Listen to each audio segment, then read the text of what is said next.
Let's look now at trigonometric identities. So here's my unit triangle. We've seen this before, and we've also been through this argument before, that if I want to find sine of an angle, it's going to be the opposite side divided by the hypotenuse. The hypotenuse here is 1, so the opposite side is just sine of theta.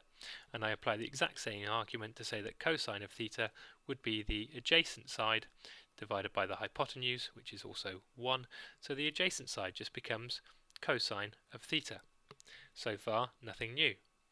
Remembering this is a right-angled triangle, I can now apply Pythagoras, and if I do that, I'd have cos theta squared plus sine theta squared is equal to 1 squared. Now a much more common way for us to write this down is to say cos squared theta plus sine squared theta equals 1. The reason that we put the squared next to the function rather than the argument is to save confusion. If I write down cos theta squared, you may be fooled into thinking that I'm squaring the argument, not the function. So we don't want to do that. In fact, let's just get rid of it. The next identity that we want to look at is tan of theta. Now to work out tan, I would do the opposite divided by the adjacent. Now in this case, the opposite side is sine theta, and the adjacent side is cosine of theta. So here's my second identity. It's that tan theta is equal to sine theta divided by cos theta. If there were ever a point where you were going to pause a video to write down and commit to memory some important information, it should be now. Here's my shining light. Cos squared theta plus sine squared theta is 1. I can rearrange that into these two trivial other explanations. They are useful, and we will come on to them later. And the final one, obviously, as we've seen already, is just that tan theta is sine theta over cosine theta. Let's look at these in application.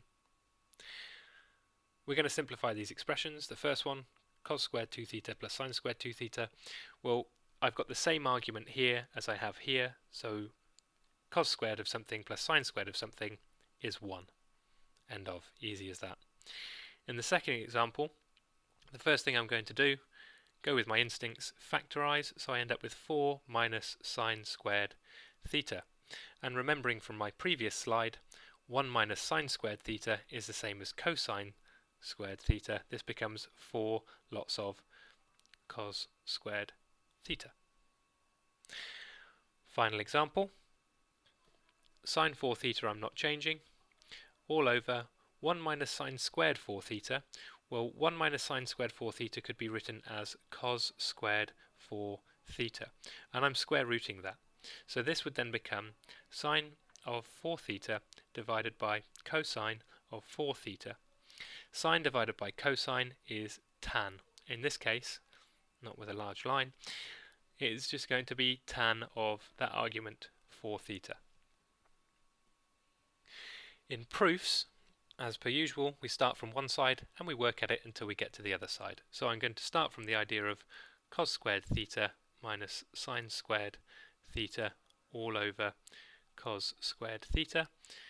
And I'm going to write this out as two separate fractions, cos squared theta over cos squared theta minus sine squared theta over cos squared theta.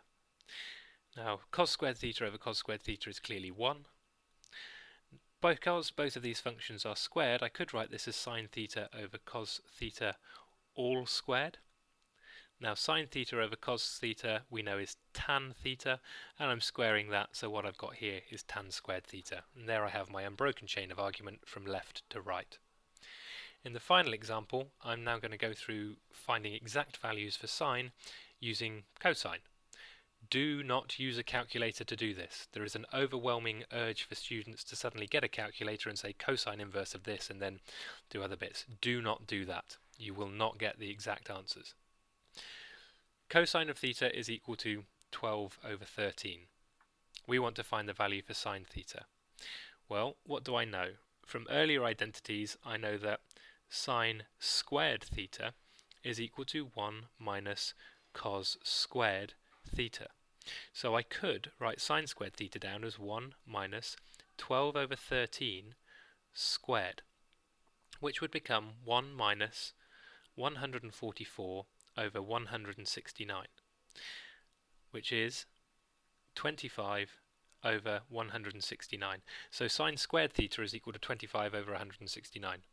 Now, if I square root that, I would find out that sine theta is equal to 5 over 13.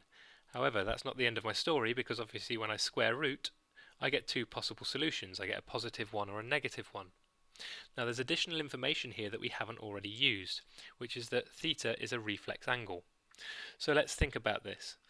Here's my little diagram. I've got theta being a reflex angle, which means that I'm going to be all the way round into either my third or my fourth quadrant. Now, in both my third and my fourth quadrant, the value for sine is negative.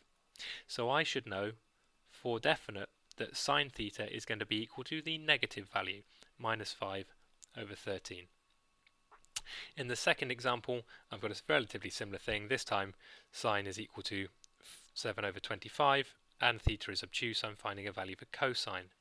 So again, I'm using my identity. This time, cosine squared is equal to 1 minus sine squared theta, which is going to give me 1 minus 7 over 25 squared, which is 1 minus 49 over 625, which works out to be 576 over 625. So if I was to square root that, I would find out that cos theta is equal to plus or minus 24 over 25. So again, I go back to thinking about my diagram. This time I'm told that theta is an obtuse angle. So if theta is obtuse, it tells me that it's in the second quadrant here. Now I know the value of cosine in this quadrant is going to be negative, so my final answer needs to be that cosine of theta is equal to minus 24 over 25. And that's it.